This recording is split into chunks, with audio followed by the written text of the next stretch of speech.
At least you escaped with your lives. Who told you of this? Which one of them? I will make her wish I had peeled off her hide like a glove. A book told me, Rand said calmly. He sat down back on the edge of a crate that creaked alarmingly under his weight and crossed his arms. All very cool. Matt wished he could emulate it. A pair of books, in fact. Treasures of the Stone and Dealings with the Territory of Mayenne. Surprising what you can dig out of books if you read long enough, isn't it? And you? She shifted that drilling gaze to Matt. Did you read it in a book, too? You? I do read sometimes, he said dryly. He would not have been averse to a little hide-peeling for Egwene and Nynaeve after what they had done to make him tell where he had hidden the Amerlin's letter. Tying him up with the power was bad enough, but the rest...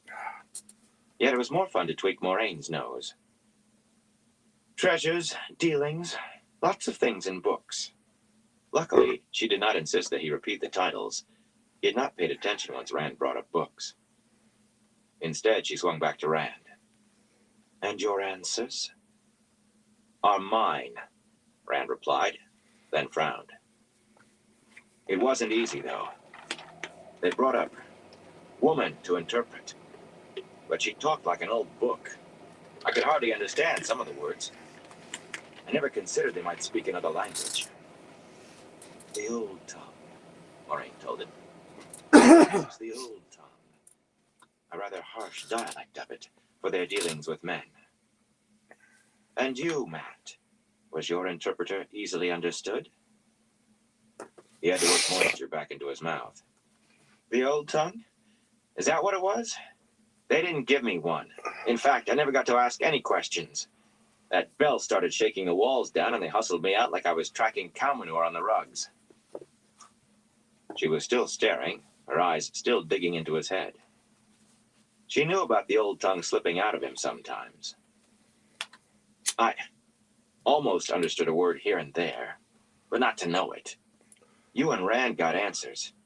What do they get out of it? The snakes with legs. We aren't going upstairs to find 10 years gone, are we? Like Billy in the story? Sensations, Moraine replied with a grimace. Sensations, emotions, experiences. They rummage through them. You can feel them doing it, making your skin crawl. Perhaps they feed on them in some manner. The Aes Sedai who studied this ter'angreal, when it was in Mayenne, wrote of a strong desire to bathe afterward. I certainly intend to. But their answers are true, Rand said, as she started to turn away. You are sure of it? The books implied as much, but can they really give true answers about their future? The answers are true, Moraine said slowly, so long as they are in regard to your own future. That much is certain.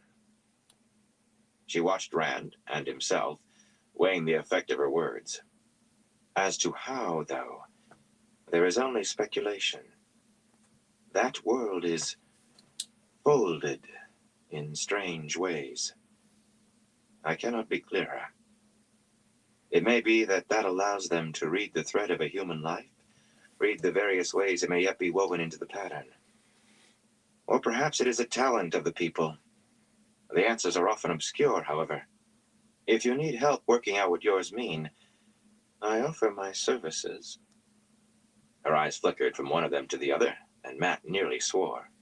She did not believe him about no answers, unless it was simply general Aes Sedai suspicion. Rand gave her a slow smile. And you will tell me what you asked, and what they answered? For answer, she returned a level, searching look, then started for the door. A small ball of light, as bright as a lantern, was suddenly floating ahead of her, illuminating her way. Matt knew he should leave it alone now. Just let her go and hope she forgot he had ever been down here. But a knot of anger still burned inside him. All those ridiculous things they had said. Well, maybe they were true, if Moraine said so. But he wanted to grab those fellows by the collar, or whatever passed for a collar in those wrappings, and make them explain a few things. Why can't we go there twice, Moraine? He called after her. Why not? He very nearly asked why they worried about iron and musical instruments too, and bit his tongue. He could not know about those if he had not understood what they were saying. She paused at the door to the hall, and it was impossible to see if she was looking at the ter'angreal or at Rand. If I knew everything, Matrim, I would not need to ask questions. She peered into the room a moment longer. She was staring at Rand, then glided away without another word. For a time, Matt and Rand looked at each other in silence. Did you find out what you wanted? Rand asked finally. Did you? A bright flame leaped into existence, balanced above Rand's palm. Not the smooth, glowing sphere of the Aes Sedai, but a rough blaze like a torch. As Rand moved to leave, Matt added another question. Are you really going to just let the White Cloaks do whatever they want back home? You know they're heading for Emond's Field, if they are not there already. Yellow Eyes, the bloody dragon reborn. It's too much otherwise. Perrin will do what he has to do to save Emond's Field, Rand replied in a pained voice. Hey, James Guy, how you doing, bro? But Definitely appreciate it. Will fall, and to worse than White Cloaks. Matt stood watching the light of that flame fade away down the hall until he remembered where he was. Then he snatched up his lamp and hurried out. Hope you're doing good, James. Rodion. Light. What am I going to do? Chapter 16. Leave takings. Lying on sweat-soaked sheets, staring at the ceiling, Perrin realized that the darkness was turning to gray. Soon the sun would be edging above the horizon. Morning. Time for new hopes. A time to be up and doing. New hopes. He almost laughed. How long had he been awake? An hour or more, surely, this time. Scratching his curly beard, he winced. His bruised shoulder had stiffened, and he sweat popped out on his face as he worked the arm. He kept at it methodically, though, suppressing groans, and now and again biting back a curse, until he could move the arm freely, if not comfortably. Such sleep as he had managed had been broken and fitful. When he was awake, he had seen Fail's face, her dark eyes accusing him, the hurt he had put there making him cringe inside. When he slept, he dreamed of mounting a gallows, and Fail watching, or worse, trying to stop it, trying to fight White Cloaks with their lances and swords. And he was screaming while they fitted the noose around his neck, screaming because the White Cloaks were killing Fail. Sometimes she watched them hang him with a smile of angry satisfaction. Small wonder such dreams wakened him with a jerk.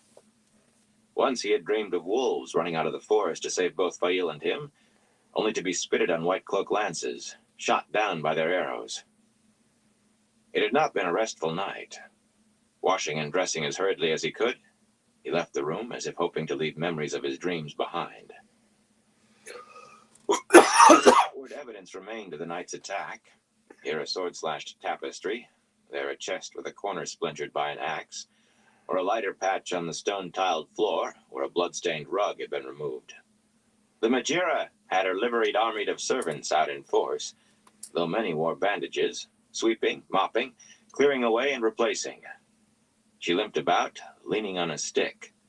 A broad woman with her gray hair pushed up like a round cap by the dressing wound around her head. Calling her orders in a firm voice, with the clear intention of removing every sign of the stone's second violation. She saw Perrin and gave him an infinitesimal curtsy. Even the High Lords did not get much more from her, even when she was well.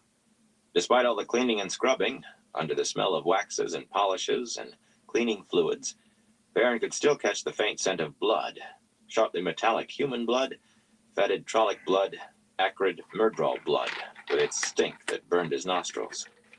He would be glad to be away from here. The door to Loyal's room was a span across and more than 2 spans high, with an overlarge door handle in the shape of entwined vines, level with Perrin's head. The stone had a number of used Ogier guest rooms. The Stone of Tyr predated even the age of great Ogier stoneworks, but it was a point of prestige to use Ogier stonemasons, at least from time to time. Perrin knocked, and at the call of "Come in," in a voice like a slow avalanche, lifted the handle, and complied. The room was on a scale with the door in every dimension, yet Loyal, standing in the middle of the leaf-patterned carpet in his shirt sleeves, a long pipe in his teeth, reduced it all to seemingly normal size. The Ogier stood taller than a Trolloc in his wide-toed, thigh-high boots, if not so broad as one. His dark green coat, buttoned to the waist, then flaring to his boot tops like a kilt over baggy trousers, no longer looked odd to Perrin. But one look was enough to tell him this was not an ordinary man in an ordinary room. The Ogier's nose was so broad as to seem a snout, and eyebrows like long mustaches dangled beside eyes the size of teacups. Tufted ears poked up through shaggy black hair that hung nearly to his shoulders. When he grinned around his pipe stem at the sight of Perrin, it split his face in half. Good morning, Perrin, he rumbled, removing the pipe. You slept well? Not easy after such a night as that. Myself, I have been up half the night writing down what happened. He had a pen in his other hand and ink stains on his sausage-thick fingers. Books lay everywhere, on Ogier-sized chairs, and the huge bed, and the table that stood as high as Perrin's chest. That was no surprise. But what was a little startling was the flowers. Flowers of every sort and every color. Vases of flowers, baskets of them, posies tied with ribbon or even string, great woven banks of flowers standing about like lengths of garden wall. Perrin had certainly never seen the like inside a room.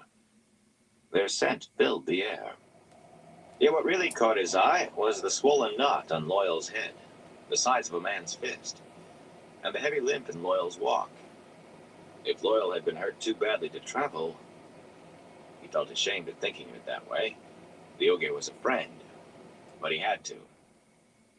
You were injured, Loyal? Moiraine could heal you. I am sure she will. Oh, I can get around with no trouble. And there are so many who truly needed her help. I would not want to bother her. It certainly is not enough to hamper me in my work. Loyal glanced at the table where a large cloth-bound book, large for Perrin, but it would fit in one of the Ogier's coat pockets, lay open beside an uncorked ink bottle. I hope I wrote it all down correctly. I did not see very much last night until it was done. Loyal, Faile said, standing up from behind one of the banks of flowers with a book in her hands, is a hero. Perrin jumped. The flowers had masked her scent completely. Loyal made shushing noises, his ears twitching with embarrassment, and waved his big hands at her, but she went on, her voice cool but her eyes hot on Perrin's face. He gathered as many children as he could, and some of their mothers, into a large room, and held the door alone against Trollocs and Myrddraal through the entire fight. These flowers are from the women of the stone, tokens to honor his steadfast courage, his faithfulness. She made steadfast and faithfulness crack like whips. Perrin managed not to flinch, but only just. What he had done was right, but he could not expect her to see it. Even if she knew why, she would not see it. It was the right thing. It was. He only wished he felt better about the entire matter. It was hardly fair that he could be right and still feel in the wrong. It was nothing. Loyal's ears twitched wildly. It is just that the children could not defend themselves. That's all. Not a hero. No. Nonsense. Faile marked her place in the book with a finger and moved closer to the Ogier. She did not come up to his chest. There is not a woman in the stone who would not marry you if you were human, and some would anyway. Loyal, well named, for your nature is loyalty. Any woman could love that. The Ogier's ears went stiff with shock, and Perrin grinned. She had obviously been feeding Loyal honey and butter all morning in hope the Ogier would agree to take her along, no matter what Perrin wanted. But in trying to prick him, she had just fed Loyal a stone without knowing it. Have you heard from your mother, Loyal? He asked. No. Loyal managed to sound relieved and worried at the same time. But I saw Leifar in the city yesterday. He was as surprised to see me as I to see him. We are not a common sight in Tear. He came from studying Shanghai to negotiate repairs on some Ogier stonework in one of the palaces. I have no doubt the first words out of his mouth when he returns to the studying will be, "Loyal is in Tyr." That is worrying, Perrin said, and Loyal nodded dejectedly. Lefar says the elders have named me a runaway, and my mother has promised to have me married and settled. She even has someone chosen. Lefar did not know who. At least, he said he did not.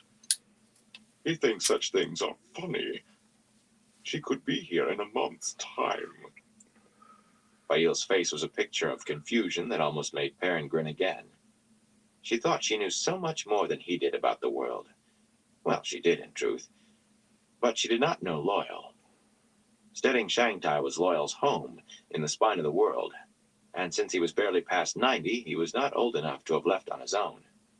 Ogier lived a very long time. By their standards, Loyal was no older than Perrin, maybe younger. But Loyal had gone anyway, to see the world, and his greatest fear was that his mother would find him and drag him back to the steading to marry, never to leave again. While Fail was trying to figure out what was going on, Perrin stepped into the silence. I need to go back to the Two Rivers, Loyal. Your mother won't find you there. Yes, that is true. The ogre gave an uncomfortable shrug. But my book, Rand's story, and yours on that. I have so many notes already, but... He moved around behind the table, peering down at the open book, the pages filled with his neat script. I will be the one to write the true story of the Dragon Reborn, Perrin. The only book by someone who traveled with him, who actually saw it unfold. The Dragon Reborn, by Loyal, son of Arendt, son of Halen, of Stedding Shanghai. Frowning, he bent over the book, dipping his pen in the ink bottle. That is not quite right. It was more... Perrin put a hand on the page where Loyal was going to write. You'll write no book if your mother finds you. Not about Rand, at least. And I need you, Loyal. Need, Perrin? I do not understand. There are white cloaks in the Two Rivers, hunting me. Hunting you? But why? Loyal looked almost as confused as Fail had.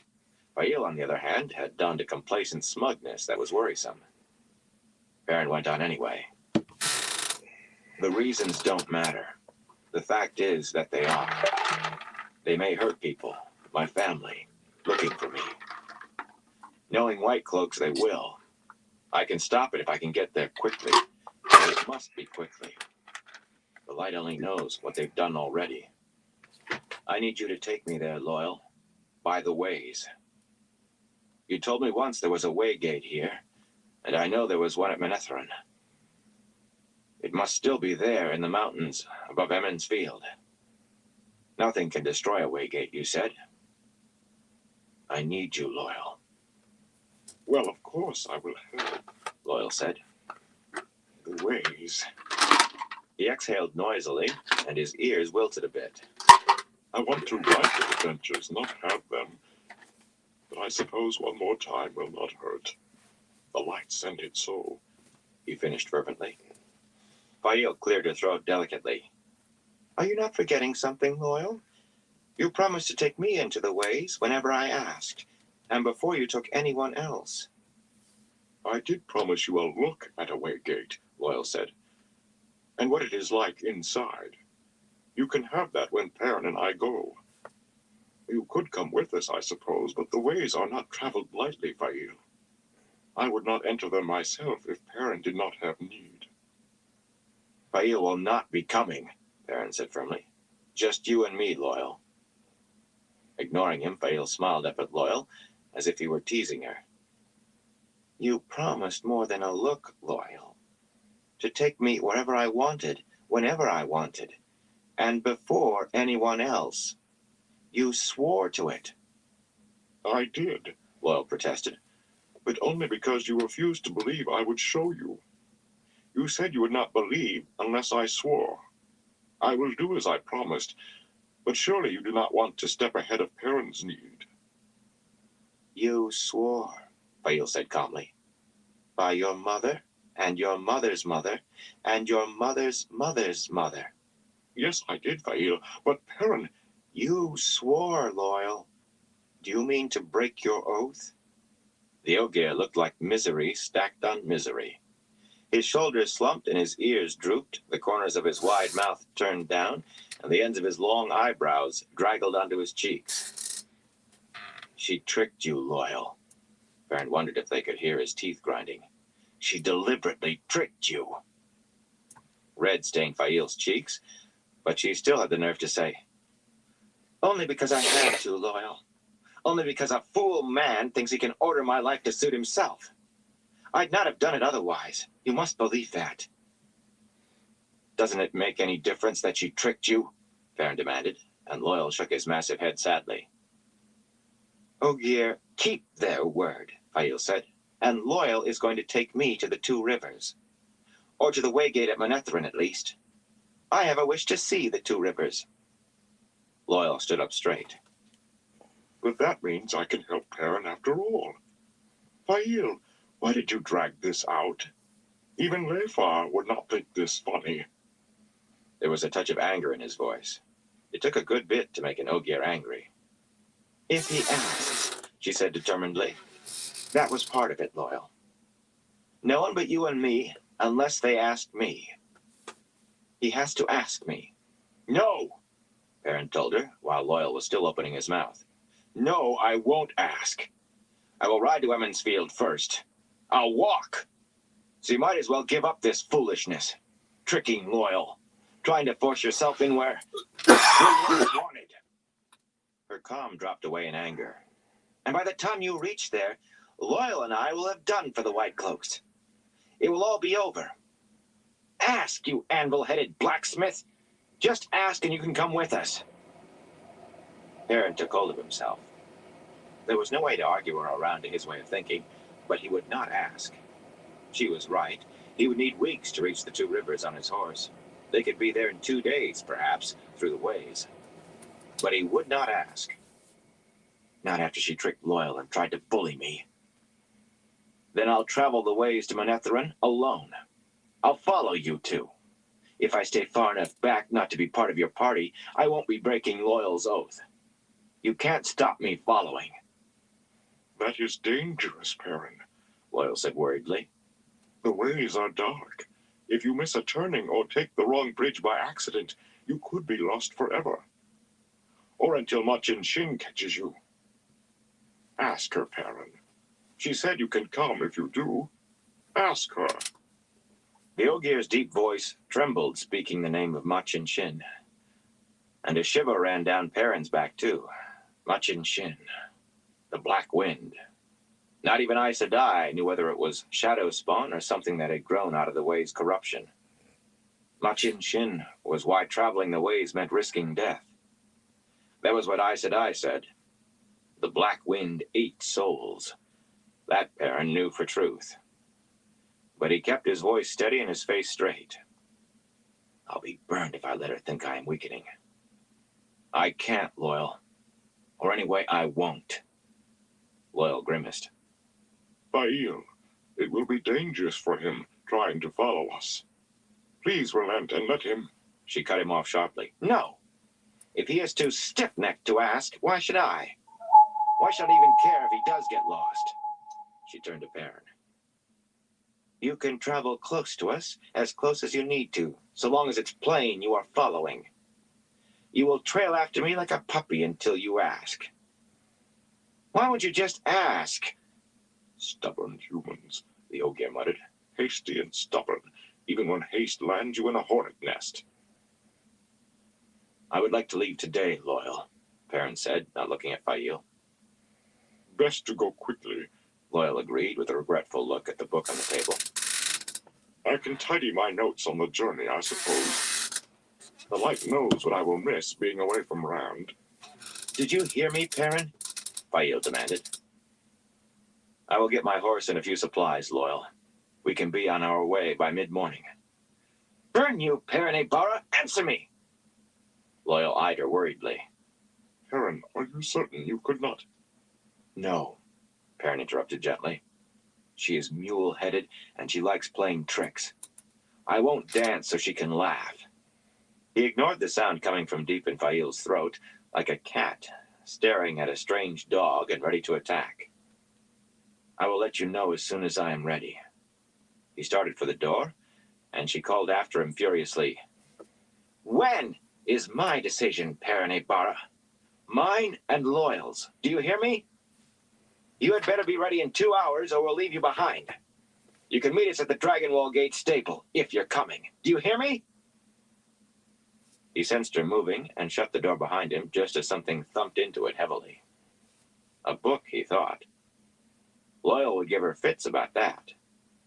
Better to hit Loyal on the head than harm one of his books. For a moment he leaned against the door, despairing. All he had done, all he had gone through, making her hate him, and she was going to be there to see him die anyway. The best thing he could say was that she might enjoy it now. Stubborn, mule-headed woman. When he turned to go, one of the Aiel was approaching, a tall man with reddish hair and green eyes who could have been Rand's older cousin, or a young uncle. He knew the man and liked him, if only because Gaul had never given even a flicker of notice to his yellow eyes. "May you find shade this morning, Perrin. The Majira told me you had come this way, though I think she itched to put a broom in my hands. As hard as a wise one, that woman. May you find shade this morning, Gaul. Women are all hard-headed, if you ask me."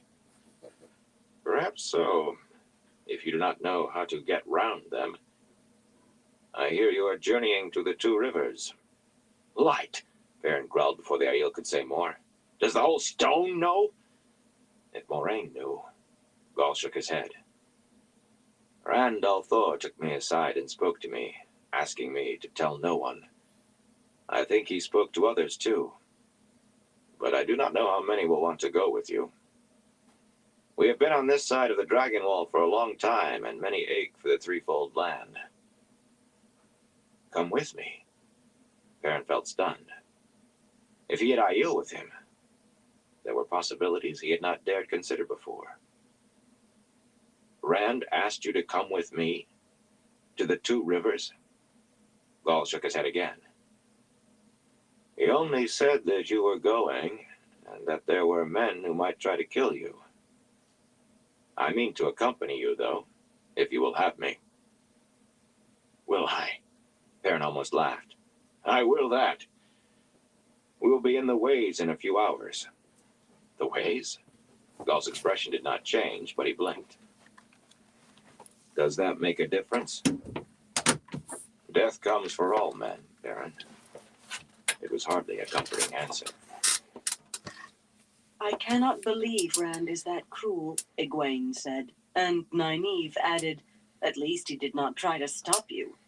Seated on Nynaeve's bed, they were finishing the division of the gold Moiraine had provided. 4 fat purses apiece to be carried in pockets sewn under Elaine's and Nynaeve's skirts, and another each, not so large as to attract unwanted attention, to carry at the belt. Egwene had taken a lesser amount, there being less use for gold in the waist. Elaine frowned at the 2 neatly tied bundles and the leather script lying beside the door. They held all of her clothes and other things: paste, knife and fork, hairbrush and comb, needles, pins, thread, thimble, scissors, a tinder box and a second knife, smaller than the one at her belt, soap and bath powder, and it was ridiculous to go over the list again. Egwene's stone ring was snug in her pouch. She was ready to go. There was nothing to hold her back. No, he did not. Elaine was proud of how calm and collected she sounded. He seemed almost relieved. Relieved! And I had to give him that laying my heart open like a stone-blind fool. At least he won't open it until I am gone. She jumped at the touch of Nynaeve's hand on her shoulder. "Did you want him to ask you to stay? You know what your answer would have been. You do, don't you?" Elaine compressed her lips. "Of course I do." But he did not have to look happy about it. She had not meant to say that. Nynaeve gave her an understanding look. Men are difficult at the best. I still cannot believe you would be so, Egwene began in an angry mutter. Elaine never learned what she meant to say, for at that moment the door crashed open so hard that it bounced off the wall. Elaine embraced Saidar before she had stopped flinching, then felt a moment of embarrassment when the rebounding door slapped hard against Lan's outstretched hand. A moment more, and she decided to hold on to the source a while longer. The warder filled the doorway with his broad shoulders, his face a thunderhead. If his blue eyes could really have given off the thunderbolts they threatened, they would have blasted Nynaeve. The glow of Saidar surrounded Egwene, too, and did not fade. Lan did not appear to see anyone but Nynaeve. "You let me believe you were returning to Tar Valon," he rasped at her. "You may have believed it," she said calmly, "but I never said it." "Never said it? Never said it? You spoke of leaving today, and always linked your leaving with those dark friends being sent to Tar Valon. Always. What did you mean me to think?" "But I never said—" "Light, woman," he roared. "Do not bandy words with me." Elaine exchanged worried looks with Egwene. This man had an iron self-control, but he was at a breaking point now. Nynaeve was one who often let her emotions rage, yet she faced him coolly, head high and eyes serene, hands still on her green silk skirts. Lan took hold of himself with an obvious effort. He appeared as stone-faced as ever, as much in control of himself, and Elaine was sure it was all on the surface. "I'd not have known where you were off to if I had not heard that you had ordered a carriage to take you to a ship bound for Tanchico. I do not know why the Amerlin allowed you to leave the tower in the first place, or why Moiraine involved you in questioning Black Sisters, but you three are accepted. Accepted, not Aes Sedai. Tanchico now is no place for anyone except a full Aes Sedai with a warder to watch your back. I'll not let you go into that." "So," Nynaeve said lightly, "you question Moiraine's decisions, and those of the Amerlin seat as well. Perhaps I've misunderstood warders all along. I thought you swore to accept and obey, among other things. Lan, I do understand your concern, and I am grateful, more than grateful. But we all have tasks to perform. We are going. You must resign yourself to the fact." "Why? For the love of the light, at least tell me why. Tanchico." "If Moiraine has not told you," Nynaeve said gently, "perhaps she has her reasons. We must do our tasks, as you must do yours." Lan trembled, actually trembled, and clamped his jaw shut angrily. When he spoke, he was strangely hesitant. "You will need someone to help you in Tanchico.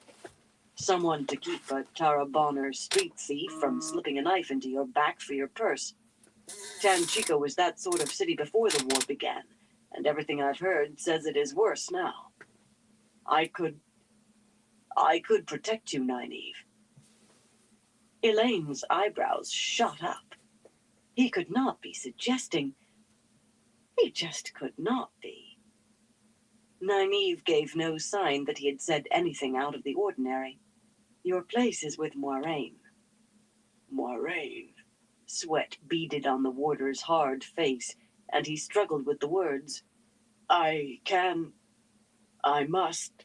Nynaeve, You will remain with Moiraine," Nynaeve said sharply, "until she releases you from your bond. You will do as I say." Pulling a carefully folded paper from her pouch, she thrust it into his hands. He frowned, read, then blinked and read again. Elaine knew what it said. "What the bearer does is done at my order and by my authority. Obey and keep silent at my command. Swan Sanche, Watcher of the Seals, Flame of Tar Valon, the Amerlin's seat." The other like it rested in Egwene's pouch, though none of them were sure what good it would do where she was going. "But this allows you to do anything you please," Lan protested. You can speak in the Amerlin's name. Why would she give this to an accepted? Ask no questions I cannot answer, Nynaeve said, then added with a hint of a grin, just count yourself lucky I do not tell you to dance for me. Elaine suppressed a smile of her own. Egwene made a choking sound of swallowed laughter. It was what Nynaeve had said when the Amerlin first handed them the letters. I could make a warder dance. Neither of them had had any doubt which warder she had meant. Do you not? You dispose of me very neatly. My bond and my oaths. This letter. Lan had a dangerous gleam in his eye, which Nynaeve seemed not to notice as she took back the letter and replaced it in the pouch on her belt. You are very full of yourself, Lan Mandragoran. We do as we must, as you will. Full of myself, Nynaeve Almira. I am full of myself? Lan moved so quickly toward Nynaeve that Elaine very nearly wrapped him in flows of air before she could think. One moment Nynaeve was standing there, with just time to gape at the tall man sweeping toward her. The next, her shoes were dangling a foot off the floor, and she was being quite thoroughly kissed. At first she kicked his shins and hammered him with her fists, and made sounds of frantic, furious protest. But her kick slowed and stopped, and then she was holding on to his shoulders and not protesting at all.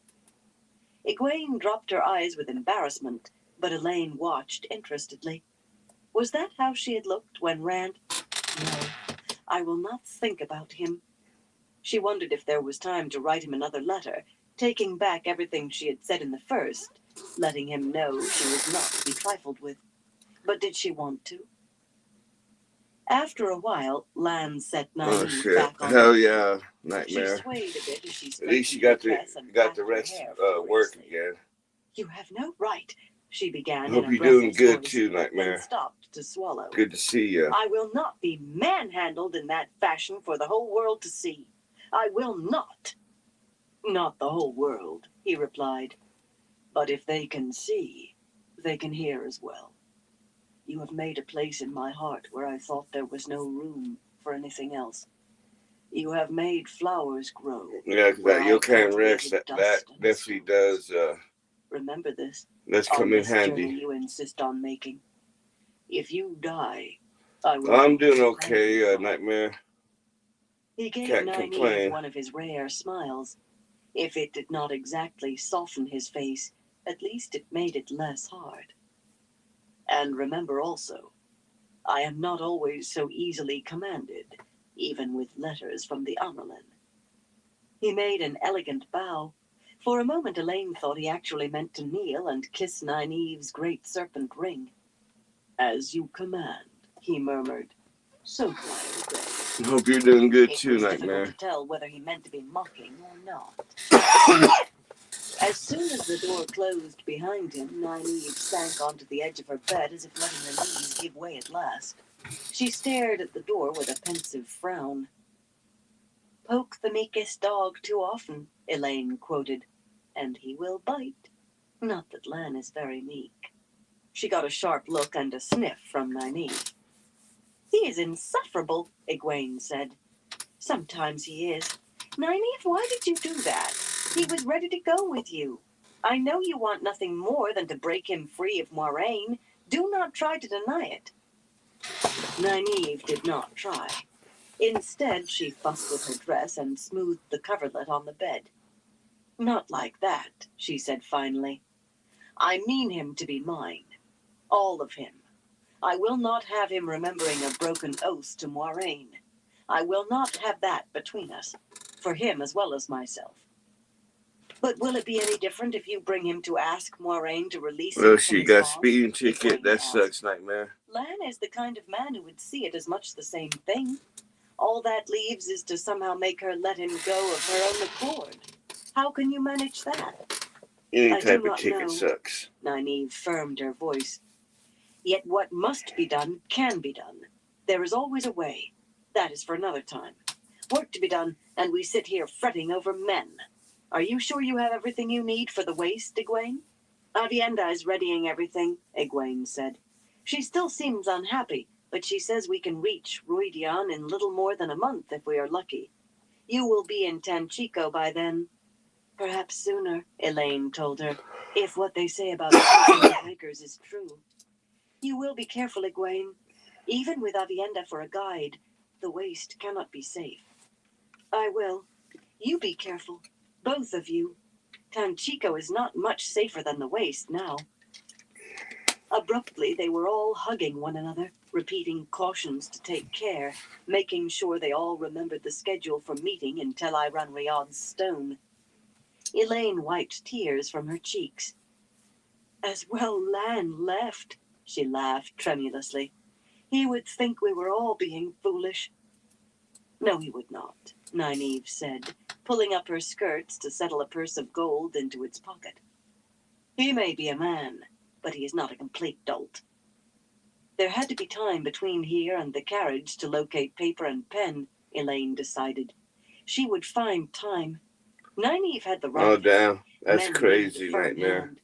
Rand would find he could not get away from her so easily, and he would not find it easy to worm his way back into her good graces. That's definitely a... Chapter Yeah, that's 17. definitely a... Being a little Deception. intense of a Favoring his stiff right soldering leg, job. Tom bowed with a flourish. I of won't his have fingers it known cloaked where to with start some on that. colorful patches fluttering. His eyes felt grainy, but he made himself speak lightly. A good morning to you. Straightening, he knuckled his long white mustaches grandly. The black and gold-clad servants looked surprised. The two muscular lads straightened from the gold-studded red lacquer chest with a shattered lid that they had been about to lift, and the three women stilled their mops in front of them. The hallway was empty along here, except for them, and any excuse to break their labor was good, especially at this hour. They looked as tired Yeah, as she wasn't Tom that Bell, bad. with slumping Hell shoulders yeah. and dark circles under their eyes. Hey, at least it was fixable. A good morning to you, That's a Glenman, good thing. the oldest of the women said. A bit plump and plain-faced, perhaps. She had a nice smile, weary as she was. Can we help you? Tom produced 4 colored balls from a capacious coat sleeve and began to juggle. I'm just going about Right. trying to raise spirits. Agreement must do what he can. He would have used more than 4, but That'd he was definitely be fatigued some enough to helpful make info use of there. exercise and concentration. How long since he had nearly dropped a 5th ball? 2 hours? He stifled a yawn, turned it into a reassuring smile. A terrible night. And spirits need lifting. The Lord Dragon saved us, one of the younger women said. She was pretty and slim, but with a predatory gleam in her dark, shadowed eyes that warned him to temper his smile. Of course, she might be useful if she was both greedy and honest, meaning that she would stay bought once he paid her. It was always good to find another set of hands to place a note, a tongue that would tell him what was heard, and say what he wanted, where he wanted. Old fool. You have enough hands and ears, so stop thinking of a fine bosom and remember the look in her eye. The interesting thing was that she sounded as if she meant what she said, and one of the young fellows nodded agreement to her words. Yes, Tom said. I wonder which High Lord had charge of the docks yesterday. He nearly fumbled the balls in irritation at himself, bringing it right out like that. He was too tired. He should be in his bed. He should have been there hours ago. The docks are the Defender's responsibility, the oldest woman told him. You'd not know that, of course. The High Lords would not concern themselves. Tom knew it very well. Is that so?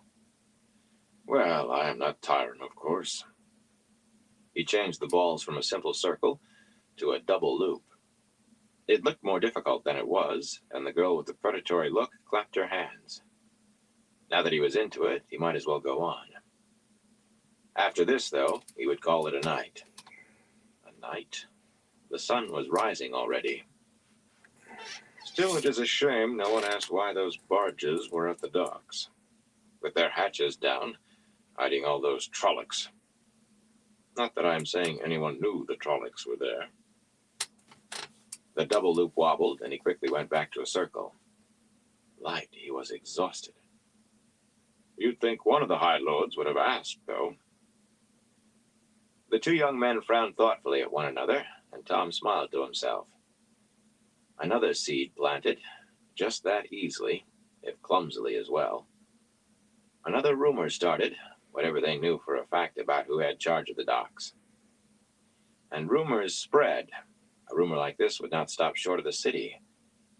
So it was another small wedge of suspicion driven between commoners and nobles. Who would the commoners turn to, except the man they knew the nobles hated? The man who had saved the stone from Shadow Spawn.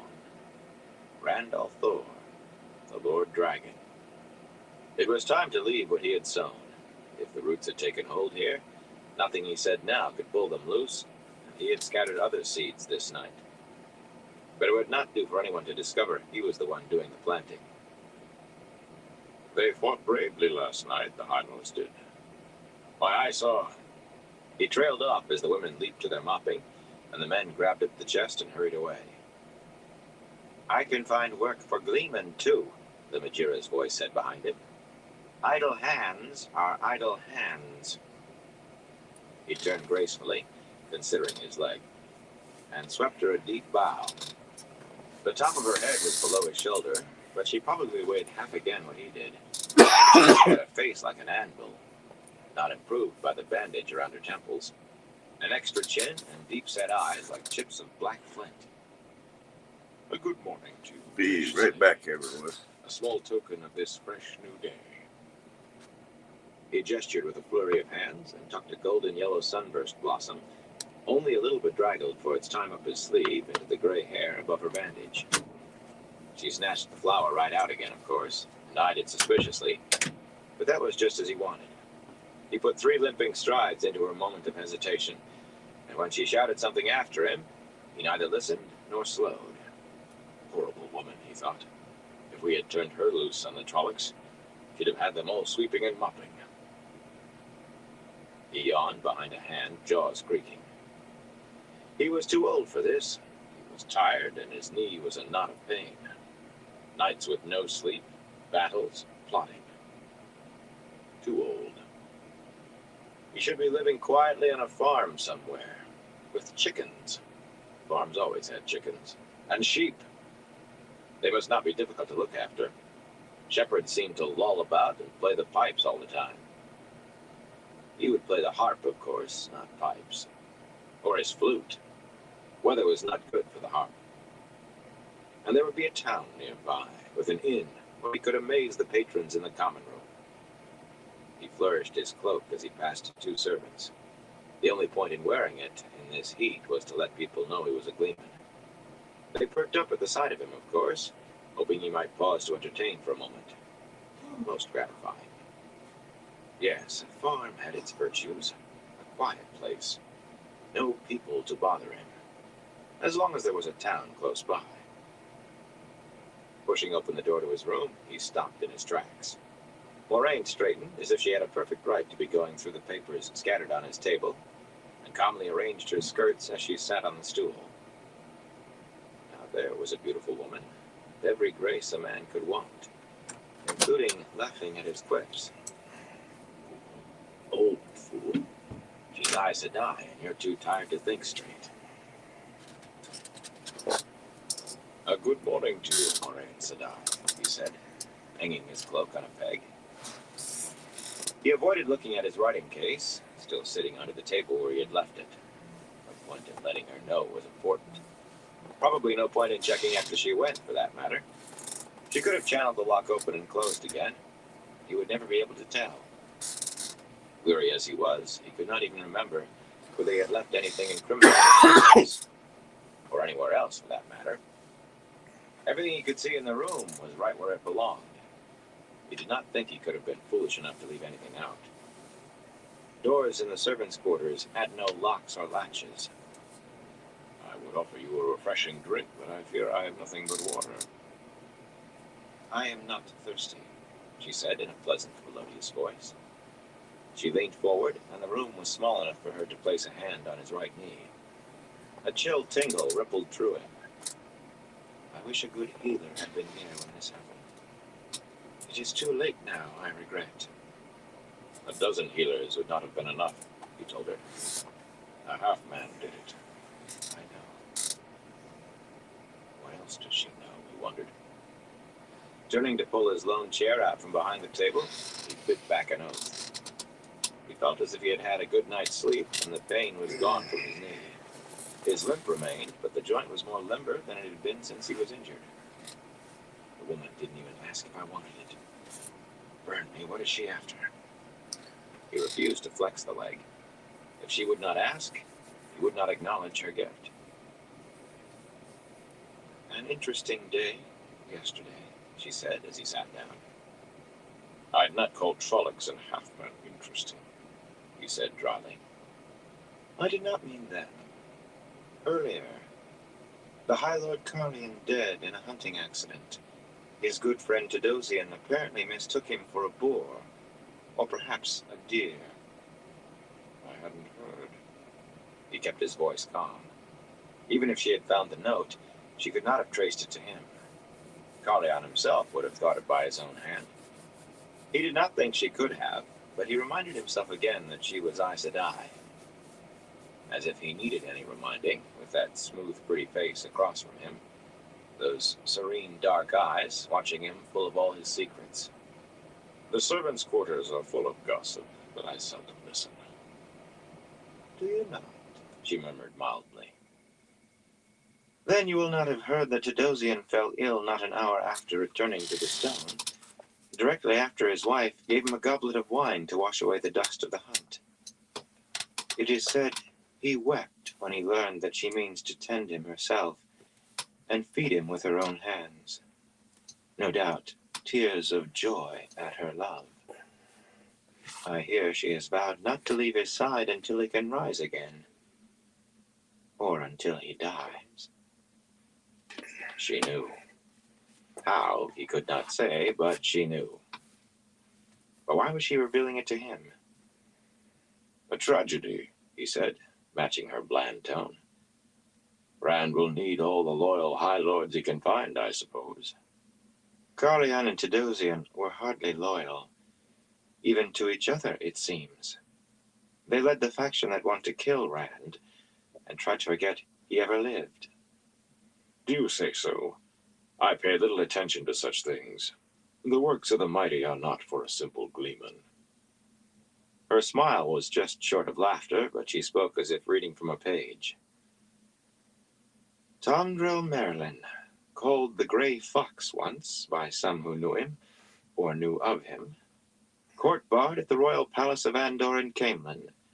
Morgaise's lover for a time, after Tarangale died. Fortunate for Morgaise, Tarangale's death. I do not suppose she ever learned he meant her to die, and himself to be Andor's first king. But we were speaking of Tom Merrilin, a man who, it was said, could play the game of houses in his sleep. It is a shame that such a man calls himself a simple gleeman. But such arrogance to keep the same name. Tom masked his shock with an effort. How much did she know? Too much if she knew not another word. But she was not the only one with knowledge. Speaking of names, he said levelly, it is remarkable how much can be puzzled out from a name. Moraine Damodred, the Lady Moraine of House Damodred in Cairhien, Tarangale's youngest half-sister, King Lemon's niece, and Aes Sedai, let us not forget. An Aes Sedai aiding the Dragon Reborn since before she could have known that he was more than just another poor fool who could channel. An Aes Sedai with connections high in the White Tower, I would say. Else she'd not risk what she has. Someone in the hall of the tower? One, I'd say. It would have to be. News of that would shake the world. But why should there be trouble? Perhaps it's best to leave an old gleeman tucked away in his hole in the servants' quarters. Just an old gleeman playing his harp and telling his tales. Tales that harm no one. If he had managed to stagger her even a fraction, she did not show it. Speculation without facts is always dangerous, she said calmly. I do not use my house name by choice. House Damodred has a deservedly unpleasant reputation before Laemon cut down Abendor Aldera, and lost the throne and his life for it. Since the Aiel War, it has grown worse, also deservedly. Would nothing shake the woman? What do you want of me? He demanded irritably. She did not as much as blink. Elaine and Nynaeve take ship for Tanchico today. A dangerous city, Tanchico. Your knowledge and skills might keep them alive. So that was it. She wanted to separate him from Rand, leave the boy naked to her manipulations. As you say, Tanchico is dangerous now, but then it always was. I wish the young women well, yet I've no wish to stick my head into a viper's nest. I am too old for that sort of thing. I've been thinking of taking up farming. A quiet life, safe. A quiet life would kill you, I think. Sounding distinctly amused, she busied herself rearranging the folds of her skirt with small, slender hands. He had the impression she was hiding a smile. Tanchico will not, however. I guarantee that. And by the first oath, you know it for truth. He frowned at her despite his best efforts to keep his face straight. She had said it, and she could not lie. Yet how could she know? He was sure she could not foretell. He was certain he had heard her disavow the talent. But she had said it. Burn the woman. Why should I go to Tanchico? She could do without titles. To protect Elaine, Morghez's daughter? I've not seen Morghez in 15 years. Elaine was an infant when I left Camelin. She hesitated, but when she spoke, her voice was unrelentingly firm. And your reason for leaving Andor? A nephew named Owen, I believe. One of those poor fools you spoke of who can channel. The Red Sisters were supposed to bring him to Tar Valon, as any such man is. But instead, they gentled him on the spot and abandoned him to the mercies of his neighbors. Tom knocked his chair over standing up, then had to hold on to the table because his knees were shaking. Owen had not lived long after being gentled, driven from his home by supposed friends who could not bear to let even a man who could no longer channel live among them. Nothing Tom did could stop Owen not wanting to live, or stop his young wife from following him to the grave inside the month. Why? He cleared his throat roughly, tried to make his voice less husky. Why are you telling me this? There was sympathy on Moraine's face, and could it be regret? Surely not. Not from an Aes Sedai. The sympathy had to be false as well. I would not have done, had you been willing to go simply to help Elaine and Nynaeve. Why, burn you, why? If you go with Elaine and Nynaeve, I will tell you the names of those Red Sisters when I see you next, as well as the name of the one who gave them their orders. They did not act on their own. And I will see you again. You will survive Taraban. He drew an uneven breath. What good will their names do me? He asked in a flat voice. Aes Sedai names, wrapped in all the power of the White Tower. A skilled and dangerous player of the House of Games might find a use for them, she replied quietly. They should not have done what they did. They should not have been excused for it. Will you leave me, please? I will teach you that not all Aes Sedai are like those Reds, Tom. You must learn that. Please. He stood leaning on the table until she was gone, unwilling to let her see him sink awkwardly to his knees, see the tears trickling down his weathered face. All right, Owen. He had buried it all as deeply as he could. I couldn't get there in time. I was too busy with the bloody game of houses. He scrubbed at his face testily. Moraine could play the game with the best, wrenching him around this way, tugging every string he had thought perfectly hidden. Owen, Elaine, Morghez's daughter. Only fondness remained for Morghez, perhaps a little more than that. But it was hard to walk away from a child you had bounced on your knee. That girl in Tanchico. That city would eat her alive even without a war. It must be a pit of rabid wolves now. And Moraine will give me the names. All he had to do was leave Rand in Aes Sedai hands, just as he had left Owen.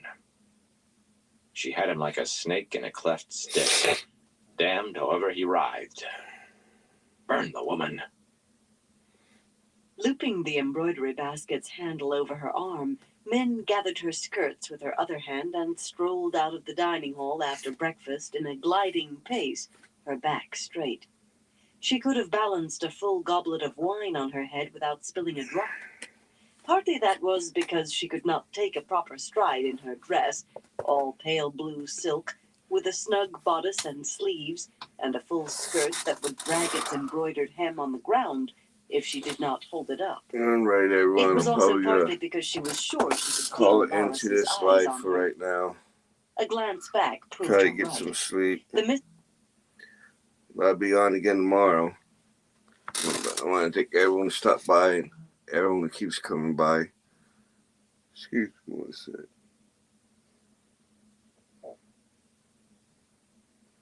Maybe not. But I definitely want to appreciate everyone stopping by. Definitely appreciate everyone stopping by and chilling with me. You have a good night too, Nightmare. Yeah, I definitely appreciate everyone stopping by and keeps coming by and chilling with me these nights, late nights. Definitely helps out.